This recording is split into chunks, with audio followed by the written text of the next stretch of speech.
come on in and grab a seat. There's still some open spots here and there. We've still got people coming in. This is fantastic. So if you're a front row person.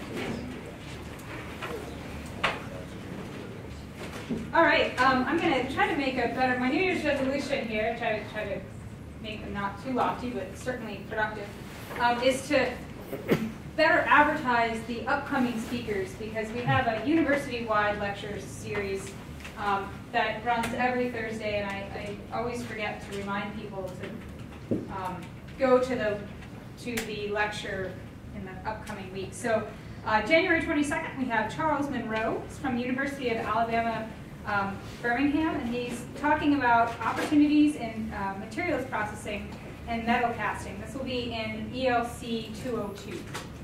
And then there are a variety of other exciting ones coming up. I'll go ahead and pass that out for those of you guys. We have a pretty strong community representation here today, which makes me happy. I'll pass it around. You guys can take a look and see what might be of interest to you throughout the rest of the semester. But next Thursday, room 202, for the upcoming lecture. So today I'm really excited to introduce a friend of mine, Tim Manley.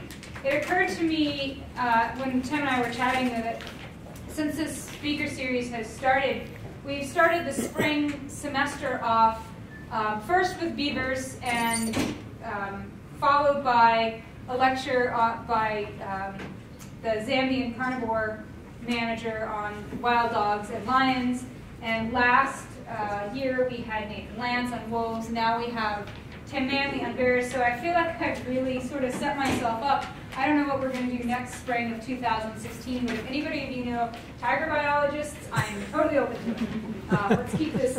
I realize beavers aren't top predators, but everything else is. And yeah, we've got a theme going, which is great. Tim and I worked together about a decade ago with Fish, Wildlife, and Parks. He's one of the people that taught me not to be afraid of grizzly bears, which I now think is probably why I'm okay with pigeons. But Tim really he has some of the longest experience in Montana working with grizzly bears. He's based out of Kalispell. Tim was born in Great Falls, lived in Cascade, Missoula, and is actually somewhat of a Butte native. He lived here for a few years before moving to Fort Collins, Colorado, where he got his bachelor's degree in science in wildlife biology from Colorado State University and moved back to Montana in 1981. Tim began his wildlife career in '82, mapping grizzly bear habitat for the U.S. Forest Service, and in '84 he began working as a technician in the Cabinet Mountains on a grizzly bear project out of Libby. From '88 to '93, he worked as a habitat biologist in the South Fork for a grizzly bear project in Kalispell. And since 1993, Tim has been the grizzly bear management specialist for most of the northwest of Montana. He's always been interested in wildlife and expanding it to include working with people and new technology. Today, Tim's presentation will provide an overview of the type of work that involves trying to resolve human-grizzly conflicts. Much of this work involves public education, capturing and handling and monitoring grizzly bears, and the use of curly and bear dogs, as well as some new technology. Some of the new technology includes remote cameras, automatic bear traps, microchips, GPS, DNA data, radio collars, and infrared imagery.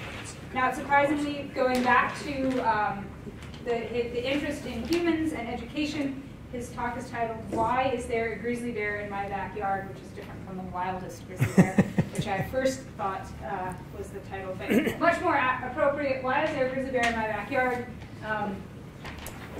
Thank you, Stella, and thanks for everybody for coming out today. Can you hear me okay in the back? Okay, I'll talk as loud as I can. What I wanted to do is give you kind of an overview of some of the work that we do with grizzly bear management. And as Stella mentioned, I deal with human grizzly bear conflicts. So that's kind of going to be the gist of the program, but talk about some of the other population trend monitoring that we're doing up in northwest Montana. And let's see. This was working a second ago. There we go. PowerPoint, the new PowerPoint's pretty cool. It has some neat features to it. Title of my presentation is, Why is this grizzly bear in my backyard? That's the type of phone calls I get from people through the sheriff's office. Sometimes it's, why is there a family group of grizzly bears in my backyard? Like this female with 3 2-year-olds.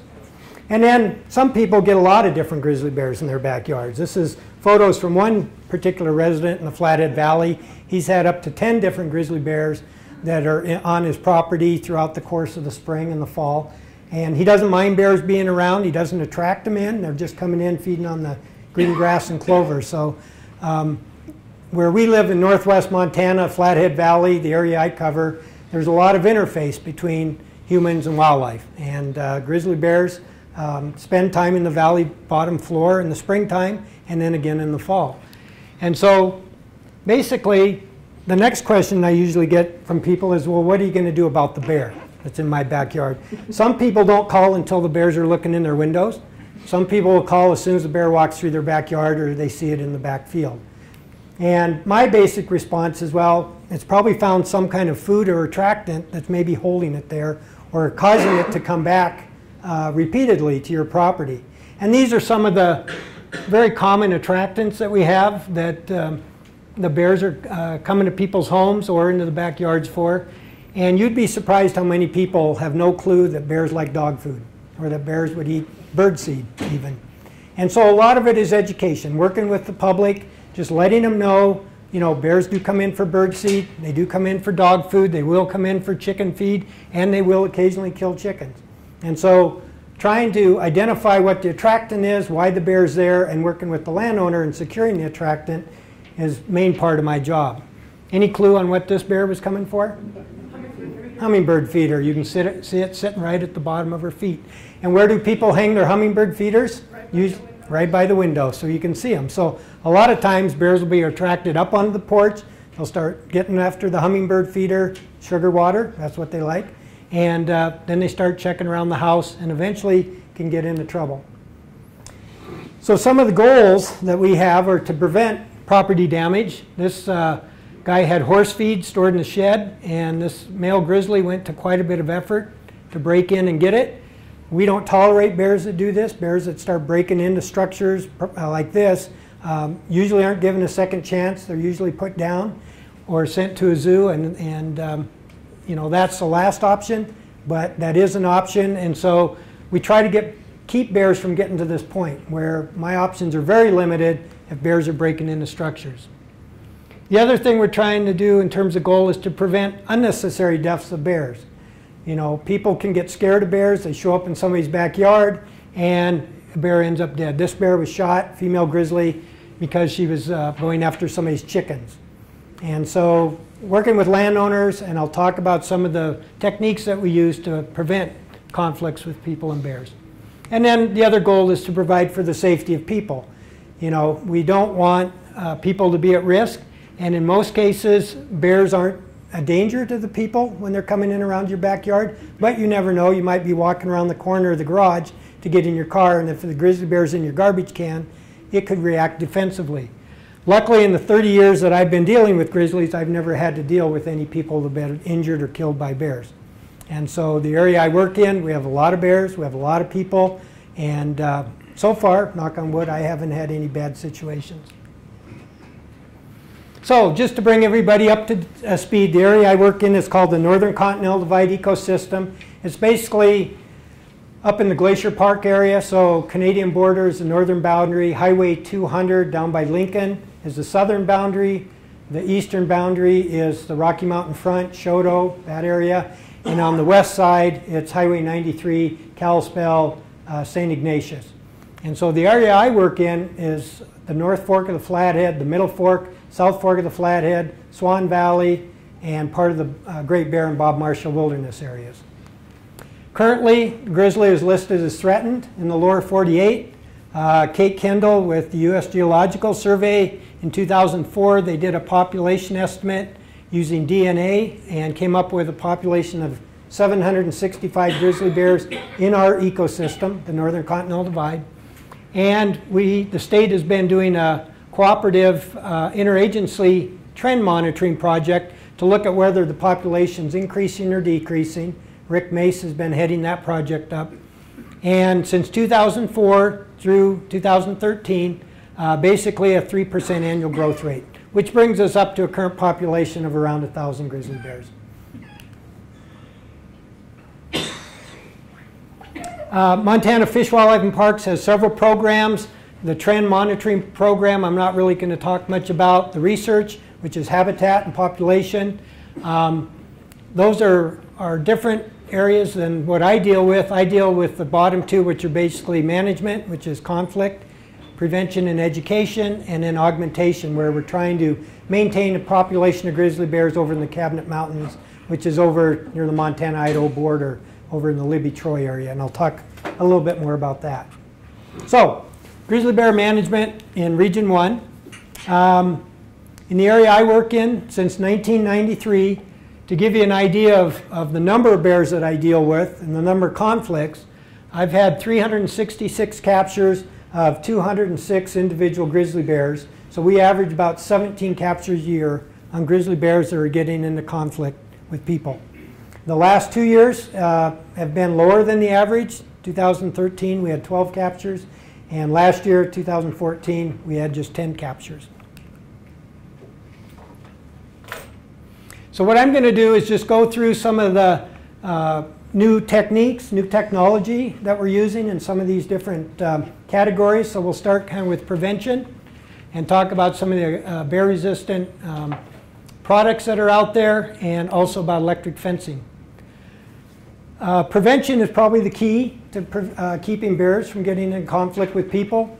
And bear-resistant garbage cans have come a long way over the years. There's actually product testing down at the Grizzly Wolf Discovery Center in West Yellowstone, where they have captive bears there, and manufacturers will bring in products to have them actually tested by the bears to see if they keep bears out or not. Unfortunately, up in the area I work in, this is how some people actually handle their garbage. I thought a bear had come in and gotten into their garbage. We went there to talk to them, and they said, no, that's how we keep it. We just throw it out the back door, and when it piles up, we load it into the trailer and take it to the landfill. So you can see some of the education that's involved with helping people secure their garbage. These people tried to keep their garbage in a car, an old car, and a black bear actually came in, bent the car door frame, and busted into it and got into it. So what we're promoting is the use of bear-resistant containers. Haul your garbage off and don't let it sit in the backyard. That's going to attract bears. So one of the ways that we're testing products, this is a Kodiak can that was actually tested at the Grizzly Wolf Discovery Center. It passed. Bears in captivity could not get into it. So we went and set it out on a piece of private property, put in a deer leg. In case the bear did get into it, all he would get would be a leg of a road-killed deer. And this is actual remote camera video footage of a grizzly bear trying to get into this bear-resistant container. And he worked on it for a while, rolled it around, and never was able to get into it. So it was tested at the Grizzly Wolf Discovery Center. It passed, and we took it up, put it out in the wild, and had a wild grizzly test it, and again, could not get into it. It's interesting, their behavior, though. He kind of rolls it all the way off into the woods.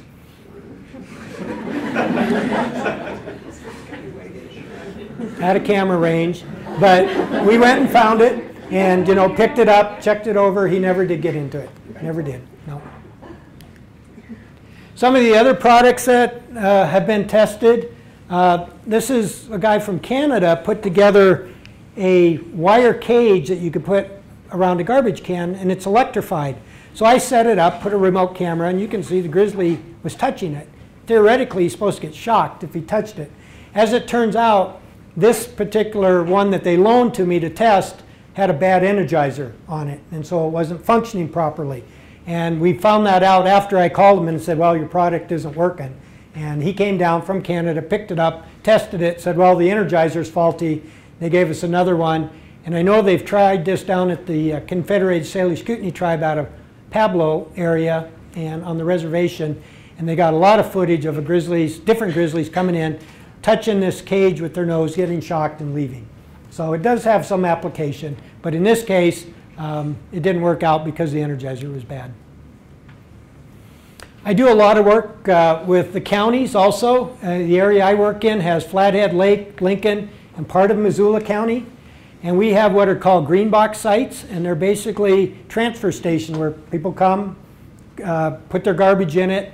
It's been a big problem with bears getting into it, so I worked with the county, and they put up a chain link fence to keep dogs and garbage contained, and they can still put garbage in the dumpsters, and we put electric fence around it. And since we've done that with these garbage sites, all the ones in green are now bear-proof with electric fence. The ones in red are still not bear-proof. The ones in yellow are partially bear-proof. They don't have electric fence around them, but they do have bear-resistant garbage containers there. But the biggest problem with those is getting people to use them properly. You cannot put a couch into a dumpster and expect the lid to close. And you'd be amazed at how many people try to do that.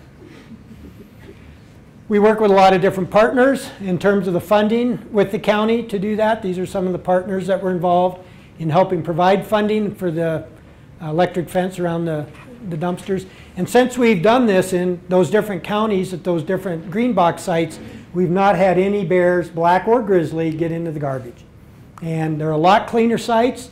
The county crews that come to empty the dumpster don't have to worry about a bear jumping out of the dumpsters when they get there. Residents don't have to worry about bears being in there. Right now we're just they have a person that checks it and closes the gate at night, locks the gate. So it's totally electrified at night. They swing the gate open during the day when bears really aren't active, and people are going in and out, and then shut it down at night again. So working with the county, that's worked out quite well.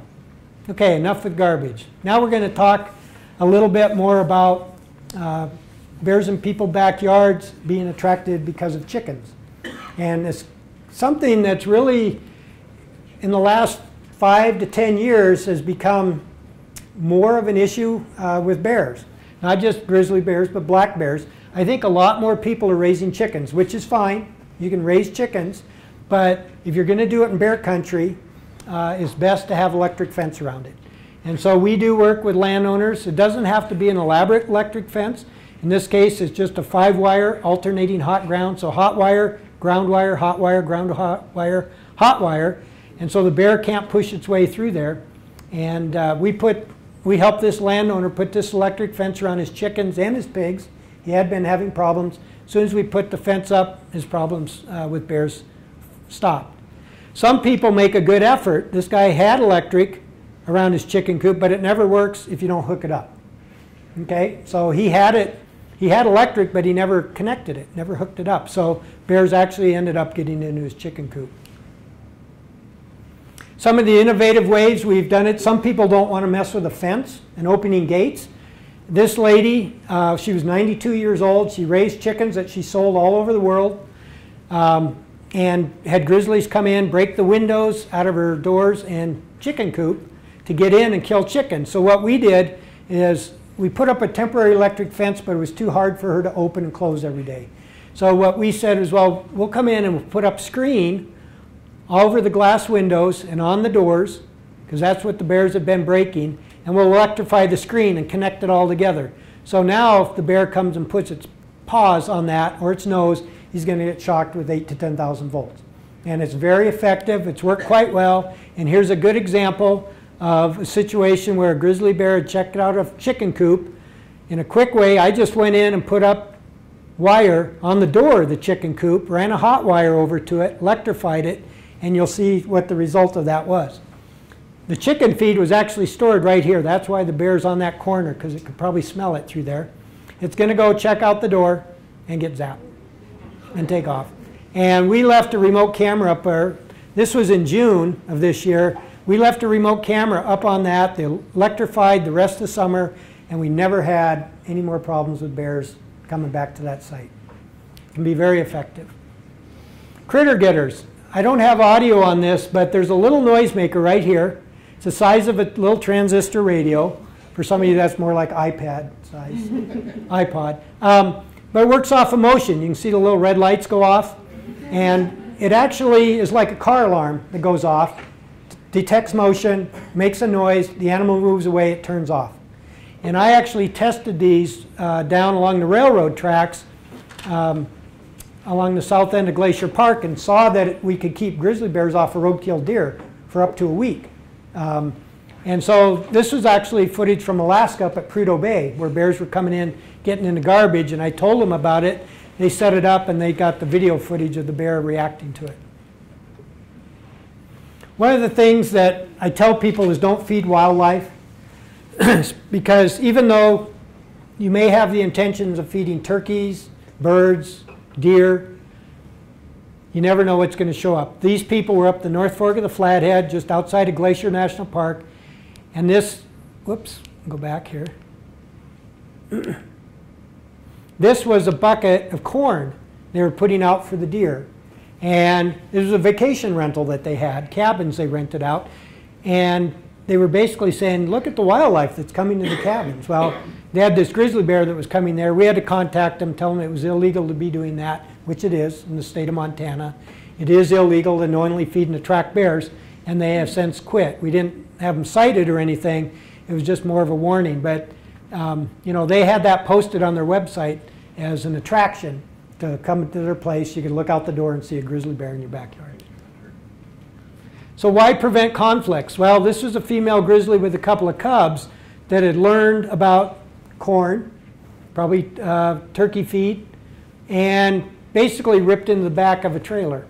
This is a camp trailer that people were keeping the feed in for the turkeys. And she came in one night and ripped the whole end out of the camper. And unfortunately, I ended up capturing her, another grizzly, and 4 cubs. I killed the adult, I had to kill the 2 adult female grizzlies, and the 4 cubs were sent to zoos. And it was all because they were attracted to feed that people had been leaving out, and they started causing property damage. And that's what we're trying to avoid. So when people, or bears show up in people's backyards, what I ask them to do is don't let them stay around, make them leave, bang pots and pans, but don't shoot in the air. And the reason I tell people not to shoot is because of this. A lot of people say, well, I had a black bear in my backyard, I peppered it with bird shot. I had a call from a guy at a whitefish a few years ago. It said, I had a black bear that was eating dog feed on the porch. I kept chasing him away. Finally, I just shot him with bird shot, but he's laying up on the hill, and he doesn't seem like he's, you know, going to leave. I think he's just going to sleep and come back. I said, well, I'll come check it out. So I went up there, walked up 20 feet away from this black bear. He could hardly raise his head. So I went ahead and I shot him with a slug in the head to kill him. And then I took him down and I shaved the hair. And you can see all the pellets, basically, from the bird shot. And then I skinned him. And you could see the type of bruising and hemorrhaging that was caused by the bird shot. And so what I tell people is don't shoot at bears with bird shot. Don't shoot at them thinking you're going to scare them away, because we've had other situations. This is the leg of a grizzly bear. Actually, this is the stomach, this is the hind leg, this is the back, and these are all bird shot pellets that were in a grizzly bear that I ended up putting down. We put the bear down because of the property damage it was doing, but we didn't realize it had been peppered with bird shot like it had. We did some additional x-rays. This is the front leg, and this is a bullet, and that's a broken fracture, basically, of the front leg. Somebody actually shot at it and busted the front leg, which might explain why that bear continued getting into stuff. It was having a hard time getting around and continued causing property damage. And even when we worked this bear up, we had no clue that that front leg had been shot, and it was busted like that. And people observing it didn't notice it had been limping or anything either. So it was pretty big surprise to us that it actually had that kind of injury. And we went ahead, like I said, and did put that bear down. So, you know, I asked people, it sounds funny, bang pots and pans, but it actually works quite well. The other thing I ask people is let your neighbors know. A lot of times people have bears in their backyard, but they won't let any of their neighbors know, you know. So if you have bears hanging around, you know, we try to get people to develop a phone tree so they can call the neighbors and let them know that they have bears around. And then also to report their conflicts to Fish, Wildlife, and Parks. A lot of times we can prevent problems from getting worse if we know about it ahead of time. Some people will wait a week or so until the bear starts really breaking into stuff, causing damage, and they've already been eating at these people's house for a week before they call us. So it's easier if people call us as soon as there's problems starting so we can come in and work with them. So we do a lot of information, education, and prevention. We hold electric fencing workshops with some of the local hardware stores up there. This is Larry Fite. He works for Speed right now, but he used to work for Gallagher Fencing, and he would come up and give presentations open and free to the public. I work with different agencies. This is Glacier National Park. A lot of the area I work in is adjacent to Glacier National Park. I don't work in the park unless they ask me to come in and help them, and occasionally I'll ask them to come out and work with me outside the park. A lot of the area I cover is National Forest, specifically the Kootenai and Flathead National Forest. And so if I'm dealing with bear issues in those areas, I'll try to get some of their employees involved. In recent years, we're doing bear fairs, which are basically open and free to the public. We started them down in Condon in the Swan Valley. We started where there was maybe 50 people coming, and the last year we did it, there was over 300 people that showed up. And basically, it's just an opportunity for them to meet people who work on bears, learn more about bears, learn about bear spray, how to use bear spray. They get a free lunch out of it, and it's an opportunity to talk and interact and meet with the local residents. We've also held them at Essex, Polebridge, and Coram.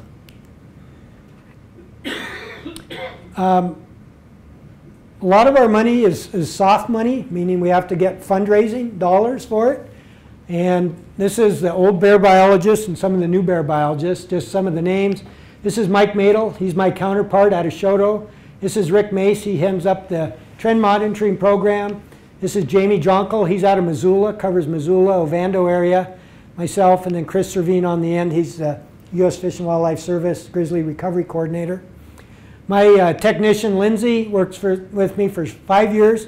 This year she's going back to graduate school, and she's going to go work on brown bears up on the Kenai Peninsula, up at actually Lake Clark National Park.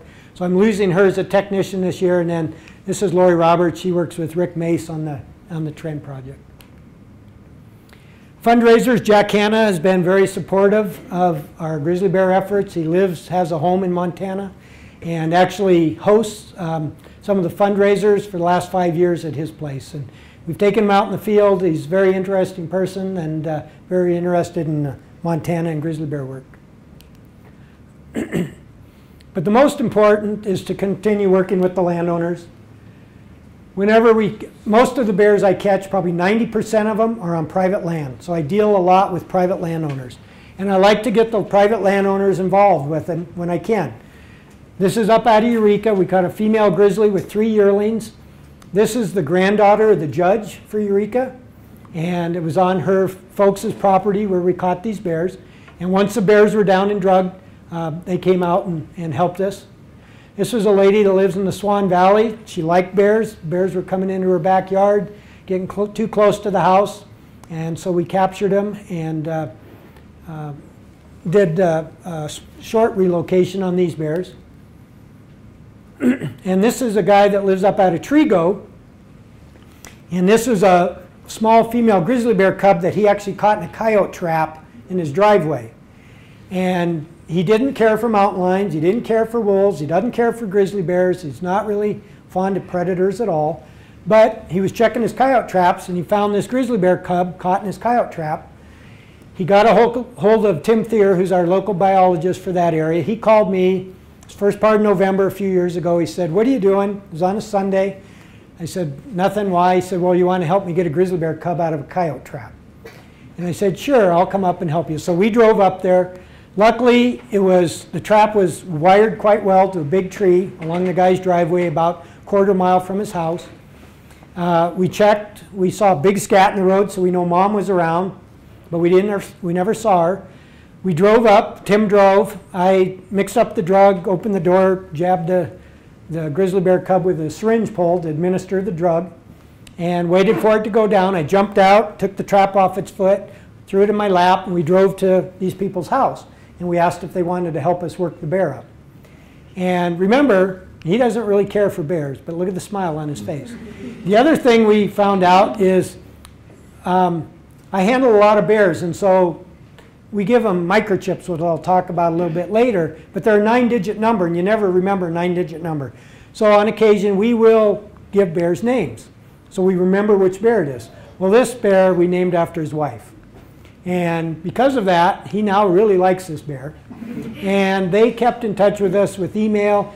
This bear, the next spring, we found she got back with her mom with no problem, and she's alive and well and on her own now. So it's just interesting to see how you can get a change in people's attitudes relative to wildlife when you actually get them involved and they get some ownership in the program. He could have easily just shot the cub, thrown it over the bank, and we'd never known about it. So, you know, he went to a lot of effort to track us down. Okay, I'm going to go through some of these pretty quick. That was the longest section. Trapping. One of the new technology we're using is the automated bear trap. This was built by Ryan Alter with Alter Enterprise out of Missoula. It's the only culvert trap for trapping bears in the world that is automated, meaning I can monitor it through the internet. And basically, the way it works is it works through cell service. And when the door goes down, I get an email or voicemail that the door's dropped. I can go online, I can look at the camera, and I can see what's in there. If it's a skunk, I can push a button, open the door, and let that skunk out. If it's a grizzly bear, I know I can go down there and work it up. And it saved me a lot of time, effort, and mileage. We went down, we radio collared this grizzly bear, put him back in the trap till he recovered. This was on private property down the Swan, and we waited till it got dark. We knew nobody was around there, so at 8 o'clock at night, 8:40 actually, I was at home, logged onto the computer, saw the bear was sitting up, ready to go, pushed a button, opened the door, and let the bear out. And I was 150 miles away. And so that's the advantage of the automated bear trap. Use a lot of remote cameras. I actually invented some of the first remote cameras in the late 80s we used on a grizzly bear project in the South Fork. But they have newer models now that are lighter, don't weigh 25 pounds like the ones I used to tote around. But they come in very handy. And just for a good example, we had a grizzly bear that broke into a chicken coop. So we set a trap and put up a remote camera. And one night, grizzly bear came back, a black bear with an ear tag, and another black bear without an ear tag all showed up. If we hadn't had tracks from the grizzly bear the night the chickens were killed, we wouldn't have known which bear was involved in actually doing it. And the landowner was surprised. He never saw any bears, just tracks. But in one night, he had a grizzly and 2 different black bears that came and checked that place out. So the remote cameras come in quite handy. Drugging. When we're handling the bears, we can use the old-fashioned jab stick way, but you're only about 6 to 8 feet away from the bear. This bear's in a leg hold snare. So they work quite well in culvert traps, but for bears and snares, we prefer to use dart guns with scopes on them, so you don't have to get quite as close.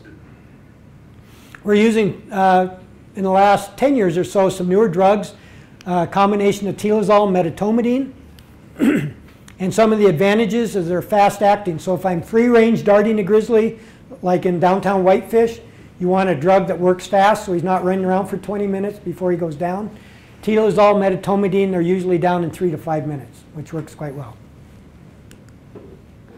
Also low volume.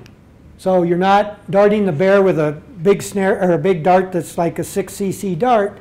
You can use less volume, there's less tissue damage when you're darting a bear with the drug combinations we're using. It's predictable. You know the bear's going to be down for about an hour, so you've got that amount of time to work it up. And we actually, when we use medetomidine, there's an antagonist that we can give to the bear to reverse the effects of part of the drug so they can get up a little quicker and move off and take care of themselves. Handling. Some of the new techniques for handling. We're not veterinarians, but we do go through a lot of drugging and handling workshops. The bears are in our care, so we want to take the best care possible when we have them drugged. So we're starting to use additional oxygen. We're using pulse oximeters. The pulse oximeter allows us to monitor the oxygen and the heart rate of the bear continually. And we're also giving intravenous fluids, which helps with metabolism of the drug, helps with flushing the kidneys. And if a young bear has been in a snare or in a trap for a long period of time, we check them at least every 24 hours, oftentimes more often than that. But they can, get dehydrated, and so by giving intravenous fluids while we're working the bear up can help with that dehydration. So we have technicians and trying to improve our skills in terms of giving IVs.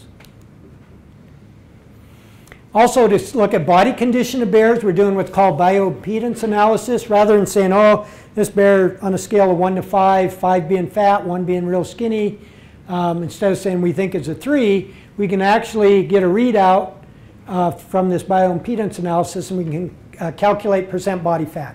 So we can really see what kind of body condition the bear has. Is it real fat, or is it real skinny bear, and maybe that's why it's causing conflicts. Also, what's interesting, this is the same grizzly bear 4 months apart. June 1st, October 4th. Weighed 200 pounds, weighed 300 pounds. Totally replaced the coat. And the reason I like to show this to people is because people will call me and say, well, I've had 6 different grizzly bears at my house. And I said, oh, in one day? And they said, well, no, over the course of the year. I said, well, how do you know it was a different bear? Well, they look different. Well, you can see very clearly here, if you saw this bear in June and this bear in July, you'd probably call them 2 different bears. But they were actually the exact same bear. By the way, that's a 4-year-old female grizzly. 200 pounds in June, 300 in October. This was kind of interesting. This is mouth swabs that we did for a doctor that's an emergency room doctor out of Kalispell. And he's the doctor that was also worked in the emergency room and dealt with a lot of the mauling victims that came out of Glacier Park or other areas. And one of the biggest problems is infection from bacteria on the bites. And so he wanted to know what kind of antibiotics to use. So what we did was we worked with him, and when we caught a bear, we did bacterial mouth swabs and sent them to the lab at the hospital. They cultured them, and he came up with a list of bacteria that were common in grizzly bear mouths, so he knew what kind of antibiotics to use. Just made it more efficient. He actually went to Las Vegas to a big medical convention and gave this presentation and said it was very, very well received because he's the only one that's doing that kind of work. So we've been able to help with that. Individual identification. In the past, a lot of times we used ear tags, but now we're using microchips. They're the size of a grain of rice, basically. We insert them all at the same location on any bears we catch, and we're going to run a reader by it to identify the individual bear. What was the problem with ear tags in the past is they get ripped out, or bear biologists, everybody was using bear tag number 150, so we had like 4 different grizzlies with a blue ear tag number 150 running around. And so now, each microchip, individual, people use it on their pets, they use it on horses, cattle, and now we have the ability, we capture a bear, we run the reader by it to see if it's ever been caught or marked before. We're also using DNA analysis. We pull hair and use the root follicle and can send it to a lab, and we're creating quite a database of individual grizzly bears. So if they're not microchipped or lost an ear tag or something like that, if we recapture a bear or bear's got into something, a chicken coop, and we can get hair off of it, we can actually see if it matches up with any other bears we've dealt with. And then we also draw blood, and the blood is used for isotope analysis, where we spin it and we send it to a lab, and they can basically, down at Pullman, Washington, are looking at food habits based on the blood serum and the whole blood, and also from the hair itself to see what the diet was for the last 6 months, the last month, or the last week. And so we participate in that by drawing blood. Releases. Once we catch a bear, if the decision is made to release it back into the wild, one of the things that we have the option of doing that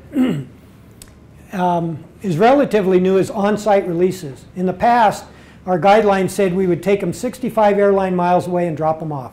Well, having worked on bears for a long time, that didn't make a lot of sense to me, because you were basically just transferring them to a new area, if they're causing problems in your area, they're probably going to cause problems elsewhere. And so why not deal with the situation and try to teach the bear something? Teach them that this house, this location is a bad spot. So what we would do is on-site releases. And very quickly, we would catch a bear, do what we call a hard release, and I'll show you what those are. And on this young male, we caught, these two bears were brothers, siblings. We caught both of them in the Swan Lake area. One we released on site. We did a hard release, hit him with beanbag rounds, rubber bullets, cracker shells, chased him with Karelian bear dogs. He stayed out of trouble, never had to deal with them again. He was found dead the next spring, miles away from any houses, probably shot illegally during black bear season, but never got back into trouble. His brother, we caught, we released him off-site, we moved him, and we did a hard release similar to this, beanbag rounds, rubber bullets, cracker shells. He didn't seem to learn anything. He continued getting into trouble. He was recaptured, and he now lives in the Cheyenne Mountain Zoo down at Colorado Springs because of him not being able to change his behavior. Continued getting into trouble and basically stayed out of trouble. So what are these different types of releases? Well, we can do what we call a soft release, where we just catch a bear, we open the door, and we let him out after we've worked him up. We don't yell, we don't shoot rubber bullets, beanbag rounds, cracker shells, or anything. We want the bear to stay in the area that we released him. And in that case, that was a soft release on a grizzly bear. This is more of a hard release. This is up on the Canadian border. We're shooting with beanbag rounds, rubber bullets, cracker shells, firecracker shells going off over the top of this bear to basically teach them to move away from buildings. And we released them near the Canadian border. There's another building right behind me. So that they hopefully would become a little more wary of being around structures, human structures, houses, that kind of stuff. We also have Karelian bear dogs that we've used. These breed of dog from Finland and Russia. They're used to hunt bears there. We don't use them to hunt bears. We use them in bear management to push bears away from places that we don't want them. And we found that the bears don't care for the Karelian bear dogs. They're very aggressive. And most of the time we just used them on leash to basically teach bears to stay away from dogs that were barking at them. So if they did come down around people's homes, hear barking dogs, hopefully they'd move away from them. And this is putting it all together. This is basically a hard release on a young female grizzly bear. We hit her with beanbag rounds, rubber bullets that are shot out of 12-gauge shotguns. We had Karelian bear dogs barking that we kicked loose after she got a good head start. And this bear has never gotten back into trouble. She had been caught twice previously. We did the hard release on her, and she kept her collar on for another 1.5 years, dropped her collar, and as far as we know, has never caused any more problems. So we're learning what works, what doesn't work. If things don't work, our option is to remove them from the population.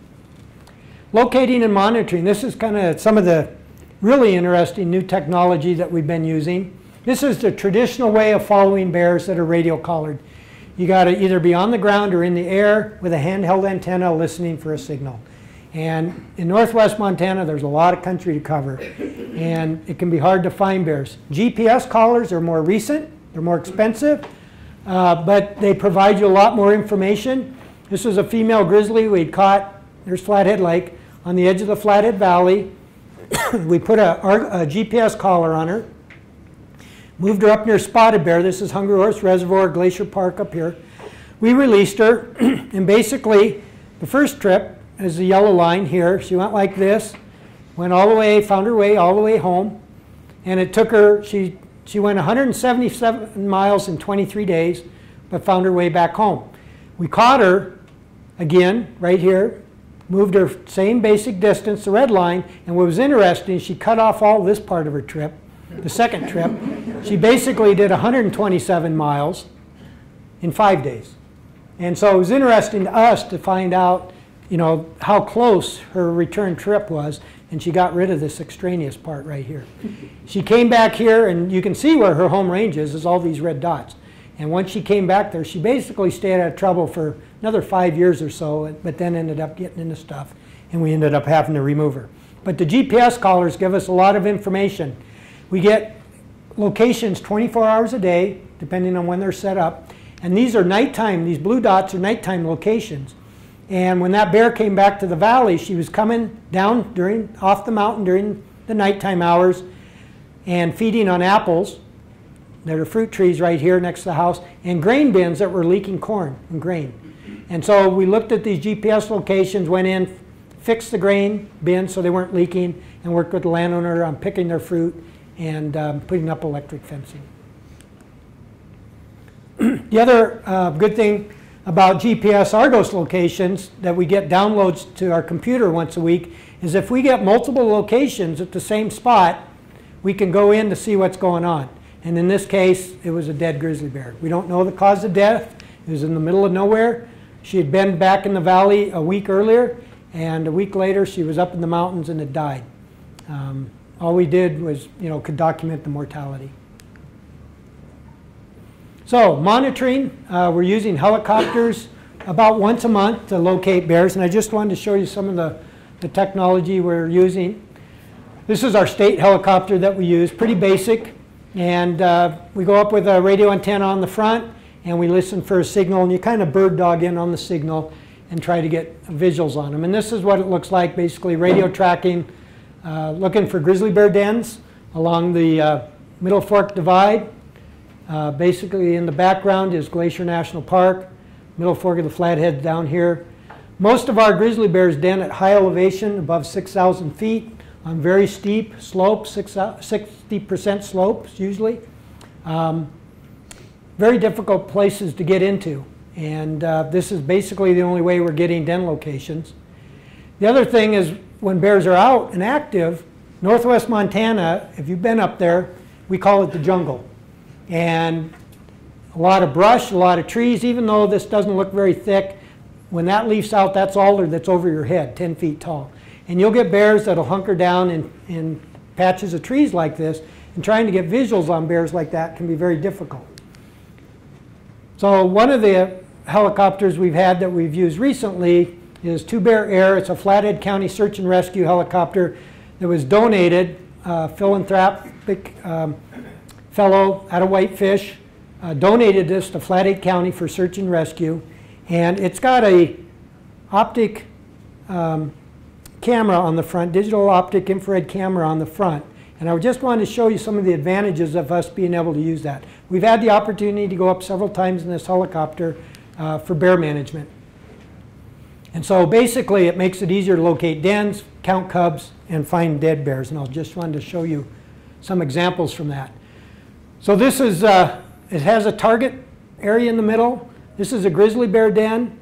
To give you an idea, we're 0.2 nautical miles away from the den. It gives you a location. The den's at 6,600 feet. That's the lat long of that location. Over here is the aircraft location and elevation. But you can see we're actually able to get very exact locations. All of it is recorded on a digital video recorder, and we can pull the card out after we do the flight and get all the information from it. One of the reasons we're looking at grizzly bears and try to get observations on them in the spring is when they first come out of their dens to look at cubs. We're looking at cub production. When's the first age that she has cubs? Usually it's 6 years of age when they have cubs. Average litter size is 2 cubs up in our area. And what we want to do also is look at cub survival. How many of these cubs survive to yearlings or as to 2-year-olds? This is the monitor that's in the helicopter. And so as you're flying, you're able to look at that to see what's going on. And I wanted to just show you the difference.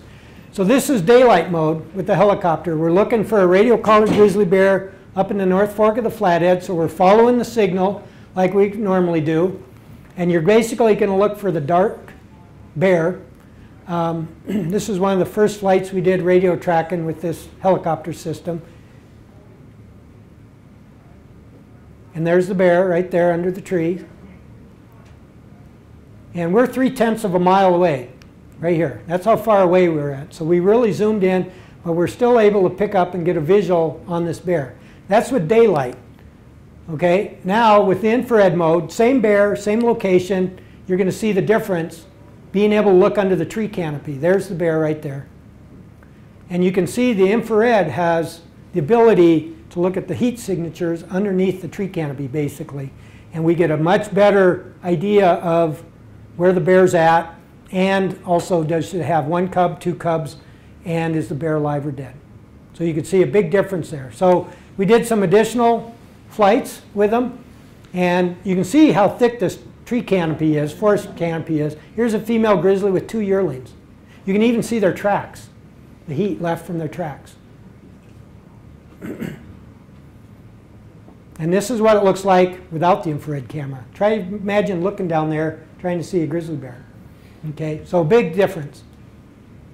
How about dens? This is a grizzly bear den. I've really zoomed in. With the infrared, we could actually look in the den entrance, see the grizzly bear, female grizzly bear in there. You can see her ears. And we knew that she had had 2 cubs in the spring. We didn't know what she had in the fall. This was just recently. And you can see right there ears from another bear. So we know that she still has at least 1 of her cubs with her. So right there, we were able to actually look inside a grizzly bear den from 2/10 of a mile away with this infrared camera and video system. So another advantage is up near Morass Pass, you might have heard about it. There was a couple of elk hunters that were charged by a female grizzly with 2 cubs. They felt threatened, so the one hunter from Minnesota ended up shooting at the female and hit her. They rolled her. They could tell they hit her, but Mike Madel, it was in his area. He went up there. He looked on the ground. They could not find her. Didn't know if she was dead or alive. So he called me, and I called the helicopter pilot, and we went up, picked up Mike, and went to look to see if we could find the injured bear. And because the report was she had 2 cubs with her, and we wanted to find out, were they cubs of the year? Was she dead? Was she alive? Remember, the night before, the afternoon, evening before, they had gone in looking for her and couldn't find her. So we went up to where she had been shot and picked up this heat signature right here. And as it turns out, this was a grizzly bear feeding on a moose carcass. There you can see the moose. Well, this is much bigger than a female grizzly with 2 cubs. This actually turned out to be a big adult male that was feeding on a moose carcass not too far from where this female grizzly with the 2 cubs had been shot. So we went ahead and flew this, recorded his location. Again, you've got all the locations recorded here. You can actually see a scat back here. That's the white dot. He just had gone to the bathroom, and you could actually see that on the infrared camera. He's not too concerned about us, just feeding on the moose carcass. So we knew that this was the bear that hadn't been shot at. No cubs, too big for a female. The guy obviously had seen female with 2 cubs. So what we did is we continued searching the area. The male that we just looked at, he was over here. We picked up this heat signature. Now remember, this is 24 hours after the report of this bear being shot at. And we picked up this heat signature and we zoomed in with the daylight camera and we could see the head of a bear right here. And it appeared to be dead. And so what we wanted to do then was to go down a little bit lower and confirm whether she was actually dead, and then to look for her cubs. So from this we could see she wasn't moving, she looked to be dead. And so what we wanted to do was go in a little closer. We were actually going to try to land there, but we had 30-mile-an-hour winds that were just buffeting us. So what we did was came down pretty low. You can see the heat signature right here, white dot.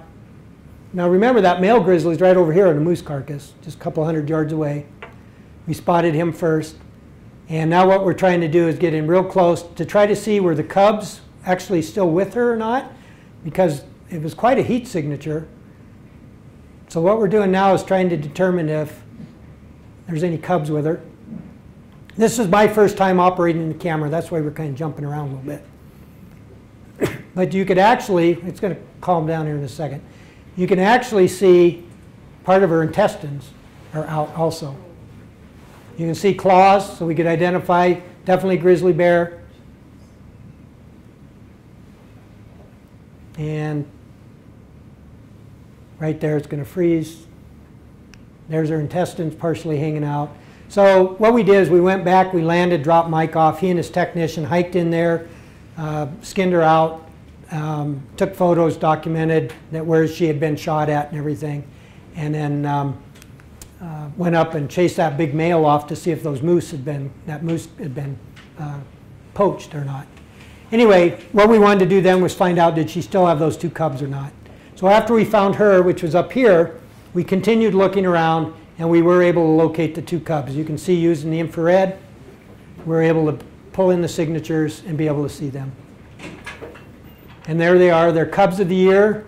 They're about probably 80, 90 pounds each. They looked healthy, and because of the location being that late in the year, we decided not to go ahead and try to trap them and take them into captivity. We decided to just leave them in the wild on their own. We've had orphan cubs den on their own in the past and have survived and have made it. And so that's what we decided to do with these 2. But you can see the advantage of having that infrared camera and the ability to zoom in close location for some of the bear management work. Digital mapping, this is the last section. Probably a lot of you have used digital maps, ArcGIS, that kind of stuff. Google Earth is great for being able to put locations. These are all my conflict capture locations along the Middle Fork of the Flathead and our release sites. You can put all that stuff on the digital maps for display and also analysis. And this is Highway 2 that goes through Hungry Horse to West Glacier. These are all grizzly bear radio locations. And I just use this to show people that grizzly bears just don't live in the mountains the whole time. Bears do live, there's Lake 5. Bears do spend a lot of time down in the valley in amongst people. And that's why it's so important for people to keep from attracting bears in around their property. Augmentation, I'll touch on it just briefly. This is a program to try to move young bears from the Cabinet Mountains, or from the Northern Continental Divide over to the Cabinet Mountains. We started in 2005, and through 2014 we've only moved 13 grizzlies total. You can see the number of bears moved each year and the sex of those bears. The green ones are ones that stayed there. As far as we know, we consider successful. The red ones are bears that either ended up being killed or returned back to where we captured them. This, just to give you an idea, augmentation trapping, we ended up capturing a female grizzly. She had 2 little cubs. We don't move females with cubs just because we don't want to risk breaking up the family group for augmentation. So what we did was we put a trend population monitoring collar on this female and released her on site. And I put this video in here for a couple of reasons. One is to talk about these cubs and watch how much interaction there is between these guys. The other thing is we went in the next year, 2013, we set a trap at the same spot. Same family group showed up. Mom got caught. She didn't get very smart. She's in the trap again. These are those cubs you saw as yearlings. Okay, grizzlies can climb trees, even young bears and adult bears. Okay, so we just let Mom go. She was already collared. We just opened the door, let her out. This year, we knew she had 2 2-year-olds. And so we set traps, and we actually caught the 2 2-year-olds and the mother. We released the mother. She was radio collared, and we took the 2 2-year-olds as part of the augmentation program and took them over and released them together over in the Cabinet Mountains. Here they are being released. And both those bears have denned in the cabinets, one in the west cabinets, one in the main cabinets. Nobody's seen them. They haven't gotten into any conflicts. Any bears we move for augmentation have to have no history of conflicts with people. So the last 3 captures we had this year were just east of Whitefish. We caught a subadult female grizzly and 2 adult male grizzlies. This is the subadult female grizzly that we caught. Been getting into chickens, and we got the chicken coop electrified, and we continue to have grizzly bear observations. So after we released this female grizzly, there she took off in slow motion. They go so fast. People want to go on the grizzly releases with us. I say it's about 2 to 3 hours worth of driving for 5 seconds of action. So I slowed it down so you could see what it was like. Well, we ended up catching an adult male grizzly at the exact same location several weeks later. And this is a big guy. That previous bear weighed 320 pounds. This bear, I'll slow it down for you, he weighed 600 pounds. Big adult male. We don't think he was the one that was causing any of the problems. We actually think it's the 3rd bear that we caught, which will be the next male that you'll see. This is super slow motion. The opening on that trap is 48 inches, to give you an idea of size. So big bear. We didn't do any hard release on him. It was a soft release. Just open the door, let him out.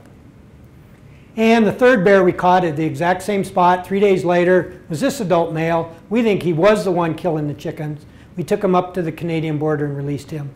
And this bear weighed 500 pounds, to give you an idea on size. So 100 pounds smaller than the previous male. All three of these bears returned to east of Whitefish. Okay? Moved them 50 miles, moved them 40 miles. All bears within a month returned back to there. Never got back into trouble, but they did all return back to that same area. So what can you do? We tell people, identify and secure the attractants. Don't let bears hang around your yard, but don't shoot at them. Let your neighbors know. Report conflicts to Fish, Wildlife, and Parks. And we do recommend people carry and know how to use bear spray. We carry it with us when we're working, and we also recommend that people do carry it and use it for when they're hiking. So, acknowledgements. Trying to move a 600-pound grizzly by yourself, I can't do it. I have several people that volunteer and help me with that. Trying to get a 600-pound bear back in the culvert trap takes a lot of effort.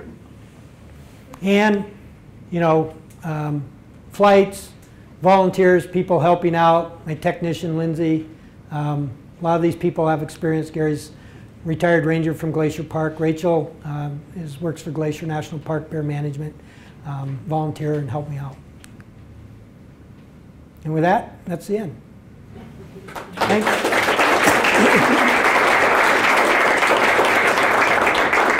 Anybody have questions? I know it's right after 5. It's been an hour. Yes? How much of that, of those techniques you're doing, the sound and the other repellents, is policy being set, or just you guys doing it? Basically, it's being adopted by other folks in the agency. Mike Madel is doing more of it. Stacy Corville on the reservation is doing more of it. Our black bear manager is doing more of it. And they're actually adopted some of it in down at Lake Tahoe in Nevada, and then also over in the state of Washington, up in Alberta and Canmore. So we've given presentations, we've talked about it, we've met about it, and people have started doing more of it to see what works and what doesn't work. Yep. Yes? Sort of a morbid question, but when you have to put the bears down, then what do you do with them? Well, some of them are used for educational purposes, like this one. This was a male that I ended up having to put down. People can take a look at them if they want. Well, what do you do with the rest of them, though? The other 500 pounds.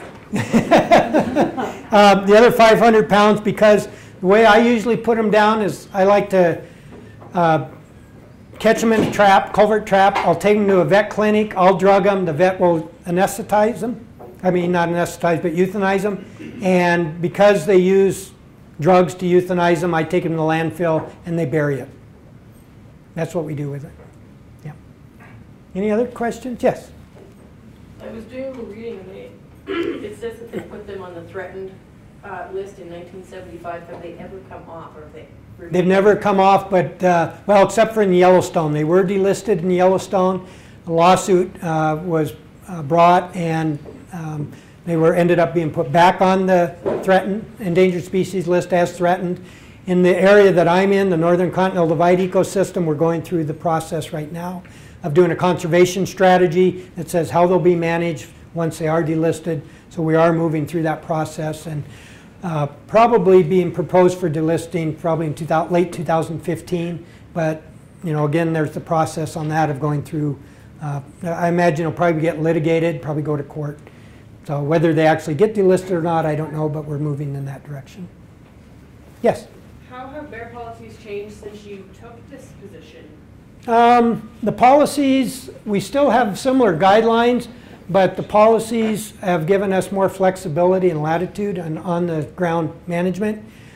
We also have had some laws enacted that do make it illegal to knowingly feed and attract bears. So our wardens can write tickets on that now, whereas when I started, that was not an option.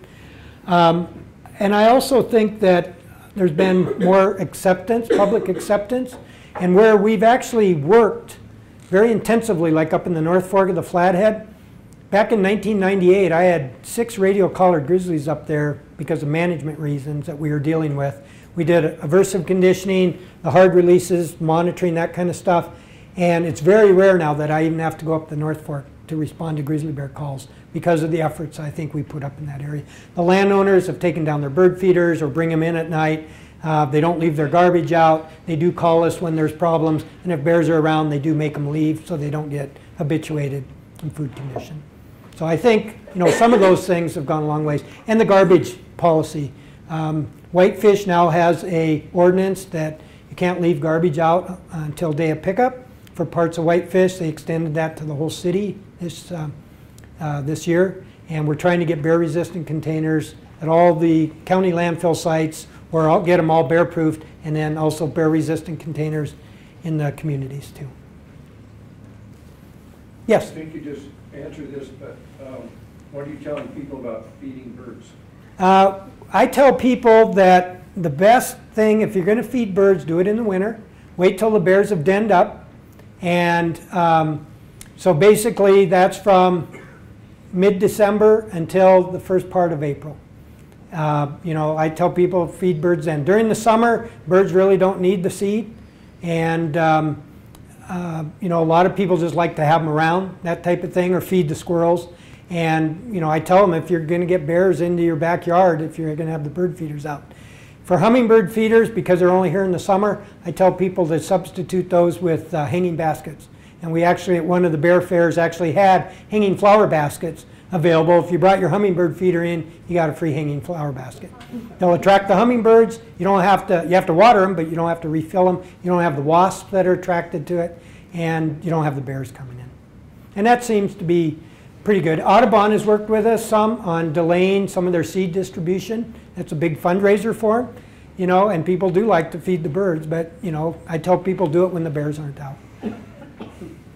Yes? Is there a population goal for the cabinets? 100. The population goal for the cabinet yak is for recovery is 100. They just did a DNA study. Kate Kendall did one over there, and it was 45 grizzlies plus or minus. So about halfway there. Yes? What happens to those people who hurt or kill a bear when it harms their property? Well, in Montana, because they're listed as a threatened species, it's illegal to kill a grizzly unless it's in defense of your life or in defense of someone else's life. Okay, so it is legal there. So if you feel threatened and you kill a grizzly and it's warranted, people have not been charged with anything. It is illegal to kill a grizzly that's killing your chickens, for example. But the state legislature a few years ago made it legal for Montanans to kill a grizzly that is in the act of killing their livestock. And in Montana, livestock are chickens. Chickens are livestock, okay? So the one guy, the picture you saw, the dead grizzly by the chicken coop, our state game warden could not cite him because he was in the act of killing chickens, and state law says you can do that. Federal says you can't. So he was actually cited under federal law for killing endangered species. We had another guy recently that shot 3 grizzly bears, subadults. This was just in the news. He shot them this spring outside of Ferndale. 3 two-year-old grizzly bears because they were killing his chickens. He went out to scare them away with a .22, actually killed all 3 of them, never reported it. We actually ended up finding them. The fine on that just came back at $75,000. So pretty, I don't know what'll happen, if it'll go to court, you know, what it'll get bargained down to or what. But that's the biggest fine I've ever seen, you know, in terms of federal action against anybody. Yes? I've read about bears using the Continental Divide as a migration route up in your neck of the woods down heading for Yellowstone area. Mm-hmm. And I know a grizzly was killed up in Elk Park just right a couple miles north of town here. Right. Yep. 3 or 4 years ago. So how many bears do you suppose are? That's a good question. They did a little DNA work south of Highway 200, and they did pick up a couple of hits on grizzly bears, you know, north of Helena, that kind of area. We haven't done a lot of work in this area, but recognize that some people feel it is important to have that connection through to the Yellowstone. We did have a radio collared management female grizzly bear that we put a Argos GPS collar on. And you might have read about her. She actually went from the Marias Pass down through the Bob Marshall over all the way to Idaho, by Wallace, Idaho, and then clear down near Florence. And then I picked up her radio collar north of Eureka this fall.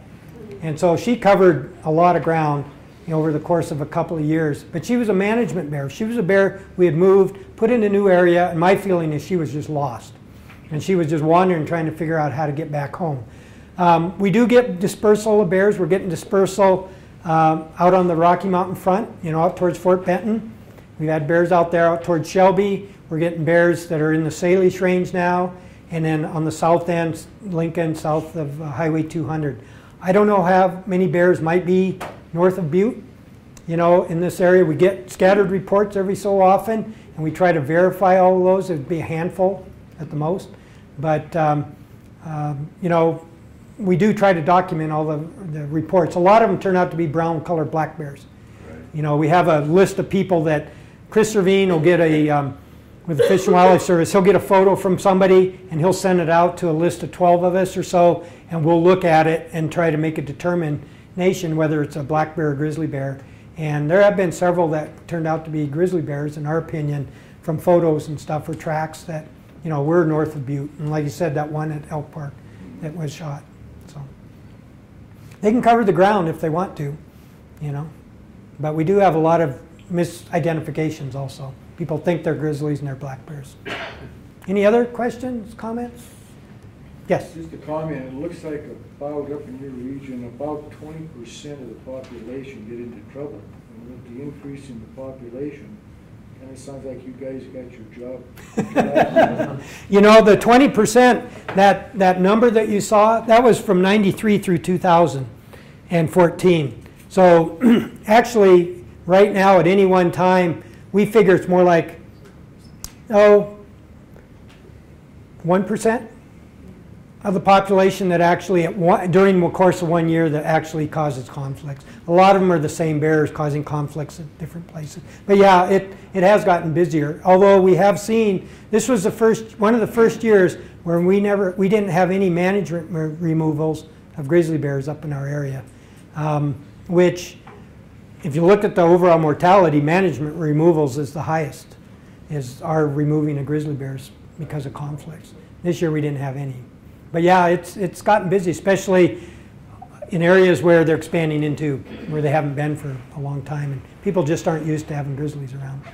Yeah. Yeah. Tim, kind of in reference to that, one of your first slides, you said that you had about 17. You were capturing about 17 bears a year, and then in the last 2 years it went down to 10 and 12. Do you know what? Do you have any hypothesis as to why that is? I think it's a combination of stuff. I think one thing is we have, you know, in 2011 I removed 11 grizzly bears, sent them to zoos or killed them. They were causing conflicts, and those, you know, bears in previous years may have been causing a lot of the conflicts, and bears that we had caught. We have the flexibility to, you know, you've heard 3 strikes, you're out. Probably heard that. Those are just guidelines, and, you know, I'm not going to kill a grizzly bear because it's gotten into somebody's bird feeder 3 times. But if it's breaking into a cabin, we're not going to release it 3 times and wait for it to break into 3 different cabins. So I think part of that is we've removed some of those bears that were causing problems. You know, down in the Swan, we had a grizzly that broke into a dozen cabins. It took me 3 years to catch him. He was an old adult male grizzly. We knew through DNA that it was the bear that was doing it, and when I caught him, we killed him. And all of a sudden, everything got really quiet in the Swan Valley. We didn't have, you know, until another 4 years later, we had another grizzly, big adult male, old, started breaking into cabins. We got DNA photos of him, caught him, killed him, and again, you know, all of a sudden, conflicts in the Swan dropped down again. So I think it's a combination of that. We remove the bears that are really causing serious conflicts. And I think public education. I think our program of working with landowners has helped. The Swan Valley now, they've got over 200 bear-resistant containers in the Swan Valley, whereas when I started in '93, there were 0. And so I would go talk at the Swan River School, Swan Valley School down south of Condon, and I'd say, how many kids have seen You know, black bears, everybody's raised their hand. How many have seen grizzlies? Half of them was raised their hand. Where are you seeing them? Oh, they're in the back of my dad's truck getting into the garbage. You know, and over time, you continue, you know, educational programs, bear resistant containers in place, and you don't hear that as much. It's pretty rare now where we're actually getting reports of bears getting in the garbage in the swamp. So I think that's made a big difference also. And tolerance, people's tolerance, social tolerance of bears. Yeah.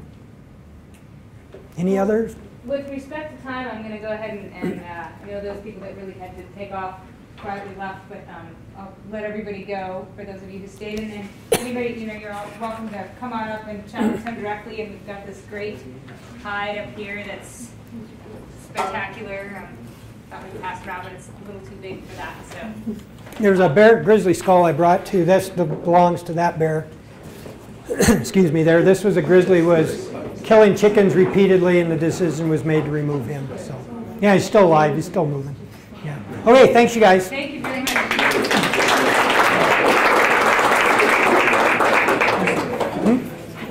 Oh, thanks.